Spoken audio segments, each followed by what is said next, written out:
From Columbus to San Francisco, Athens to Cambridge, the East Coast to Left Coast, Prada to Patagonia, and deep dish to organic. These two have traveled far to find each other, to date the other, and to finally settle down to create a life together. The voyage has not always been smooth sailing, but in the end, the long plane rides, the miles in the car, and minutes on the cell phone couldn't keep these two apart. Oh, golly. This is the story of Anne and Charlie, an true Hollywood story. The dream of being one of For life's ambition was to be a star. the public Charles Hastings French was born in the sunny, free-spirit state of California, just outside of San Francisco. Son to loving parents, 2 older brothers, and a housekeeper named Julietta, who helped shape Charlie's life. But it's questionable whether the same would be said for their cable provider. So one of the things I heard him talking about one time was Charlie was talking about this summer job he had over at the lab at Stanford. And he was talking about, how it wasn't a very fun job and it was really depressing. And I don't even understand, because all he was doing was killing mice. On the banks of the Olentangy and the Scioto River, Anne Lang Porter was born, with attitude and a comb to brush it. Growing up, she was a cute blonde-haired girl full of personality and confidence. Anne's growing up was memorable, but let's not forget she can be quite upsettable. Her life has been full of accolades, from academic to water skiing. From an early age, she has had a lasting personality and character no one could forget. A couple things come to mind when I think of Anne. One was when we were at Camp Akita, although I don't think she liked Camp Akita as much as she did Camp Sequoia. She always talked about Camp Sequoia and her friends there, and she had a great time.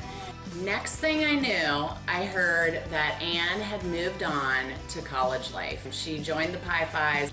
Well, I'm the house mom, Dottie, and I remember Anne. She was a cute little thing, but she really didn't like me very much. And she had a lot of things going on in her life. She really had a passion for Italy. Junior year, she was super excited to go to Italy, and this is, of course, is where she met Charlie.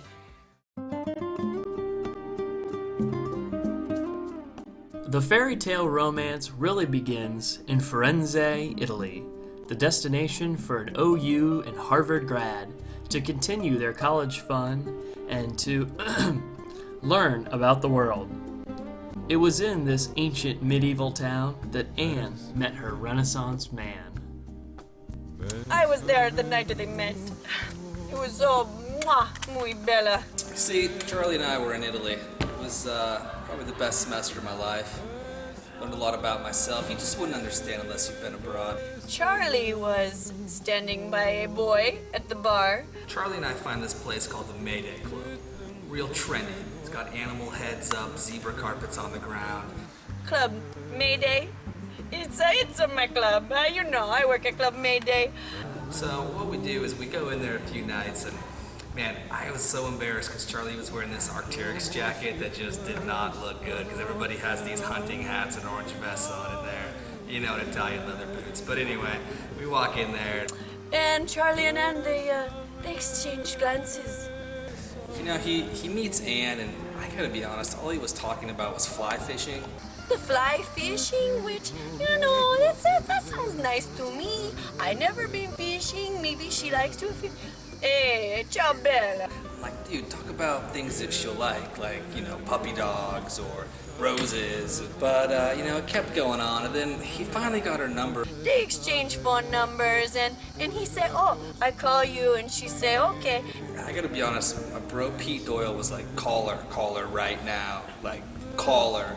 And Charlie was sort of into the wait 3-day thing, and I was telling him you gotta wait a month. And he called the next night. Oh, now we're talking. Hey, oregano. Things just have a way of working out, and I'm glad he took Pete's advice. My bro Pete, got sick for life. Que sera, sera. So it was time to say goodbye. The semester in Italy was over. Anne headed back to Columbus, and Charlie was to begin another semester abroad. There was no real decision to stay together. It just sort of happened. They knew they were in love, and they wanted to stay together.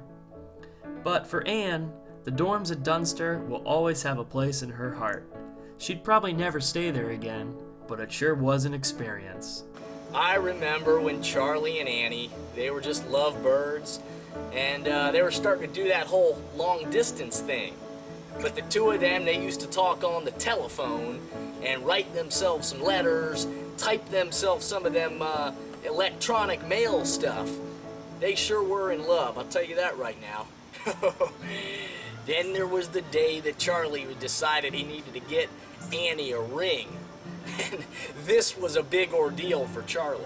I mean, that guy is thorough. He asked me, he said, "Hey, Travis, McClanahan, that is. Hey, Trav, you know anything about getting yourself a diamond ring for your lady?" I said, "Yeah, cut, clarity, carat, what else you need to know?" Well, Travis said, "That's all you need to know." But Charlie, he took things a bit further. He decided to do research on every website. He went to every store in town. He tried on the rings. He tried off the rings. And all he said finally, when he decided on one, was, if the shoe fits, that dog will hunt. Ring shopping was over. The day had been planned and planned. And the two were standing in Cary Park, freezing, but with an incredible view of Bainbridge, the Space Needle, and Mount Rainier. Alright, so let me tell you about the proposal, because this was just beautiful. Charlie calls me, tells me the whole plan. It's going down to Cary Park. Charlie took Anne to Cary Park. They went up to Cary Park. He had said, "My parents are going to meet us up there." Slight problem. The weather wasn't so great outside. But cold, and he said that they were going to meet his parents there. Anne was freezing and wanted to go back to the car, but he wouldn't let her. So here's what I do, as his best friend probably ever. I get this big mirror, and I'm at Cary Park. I'm kind of bundled up because it's cold, but what I'm planning on doing is getting the sun to reflect just through the mist to send a rainbow over Mount Rainier to make it really the most perfect moment ever. He took her down in a lower part, down a walk, and stopped in the middle of the walk. I'm like super psyched. I get out there, I'm all ready to go. I'm dressed up like a biker so that she doesn't recognize me. Anne's got no idea, and I'm just so happy for the both of them. So I'm sort of creeping along behind them. I see him, I'm sneaking through the woods so she doesn't see me, and I get all ready to get this mirror out and position it for this perfect rainbow moment. And next thing you knew, or she knew, he spun around and he went down on a knee and he said, "Anne Lang Porter."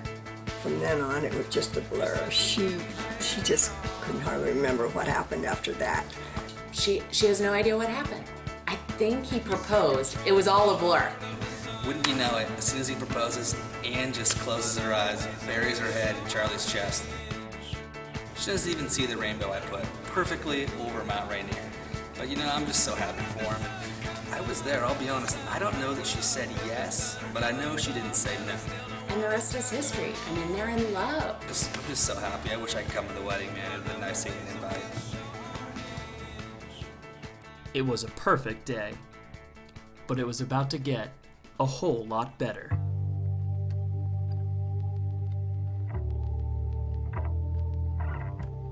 Sources close to the Porter and French family confirm she did say yes. And with that, both sides of the bride and groom have been off to the races and planning the matrimony to this fairy tale story. In recent comment with E! Entertainment, Anne was asked when she knew she was in love. She said she was pretty sure she was in love with Charlie right away, but knew it was something that would last forever when she realized last Christmas that she never wanted to spend any holiday apart. And for Charlie, it was almost as simple. For him, she made his heart flutter and sink, and no one else ever had.